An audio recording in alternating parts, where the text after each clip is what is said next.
Colts traveling to Buffalo on Sunday for a rematch of last year's wild card game, and the Bills won their playoff game at home, the first one since 1996. The Colts will be bringing a different quarterback to town with Carson Wentz, but Indy's hoping their defense can keep the streak alive of a takeaway in 11 straight games. Indy's D is going to have its hands full trying to keep up with Josh Allen, right? He has a booming cannon of an arm and can't effectively use his mobility. He's found the end zone in a number of ways this season, pacing the league with 7 touchdown passes from outside the pocket this year, and on broken plays, Allen has held it together, leading all quarterbacks this season in touchdown passes on extended throws when under duress. So basically, he can do it all. But RC, what type of performance do we need to see from Josh Allen this week in order for them to get the win?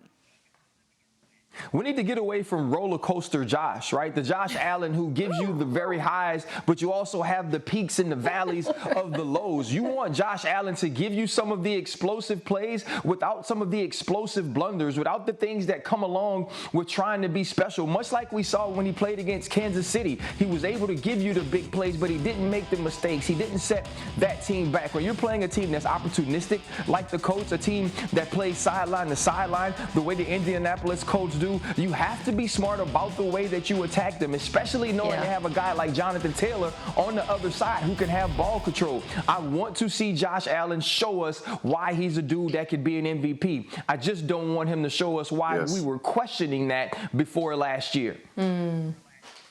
Yeah, Ryan, the simpler way of saying that is, can Josh Allen turn down the YOLO? Because the YOLO was high his first 2 years, and he brought it down last year. And every now and then, you see it coming out. You can see, those wheels turning. I do have a concern in this game for Buffalo. I think Buffalo is the better team. But going back to the Jags loss, the reason they lost was you got a little bit of that YOLO, but more importantly, the Bills' offensive line was banged up, and they suffered. Now, in this game, Spencer Brown, who plays on the right side, is on the COVID list, and I don't know what their plan is going to be, whether or not they're going to have Darrell Williams move back to right tackle, whether or not Cody Ford, who has struggled, will play inside.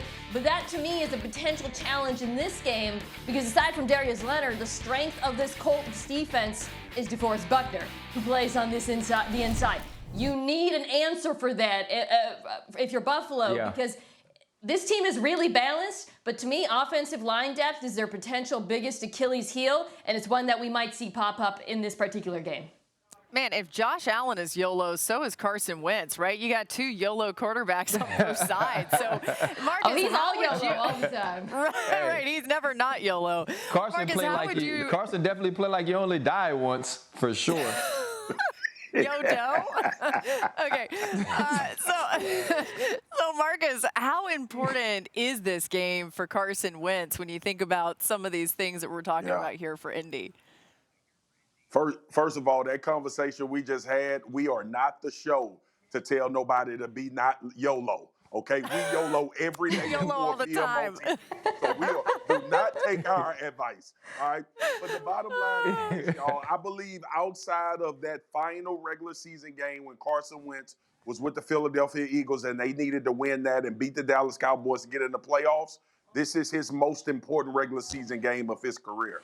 This is why all of the things in the offseason transpired. This is why Frank Reich believed that Carson Wentz could come over to the Indianapolis Colts and take them to a level in which they hadn't been. Remember, this was a matchup in the playoffs last year with Phillip Rivers, and they came up short, but they had multiple opportunities to win that game.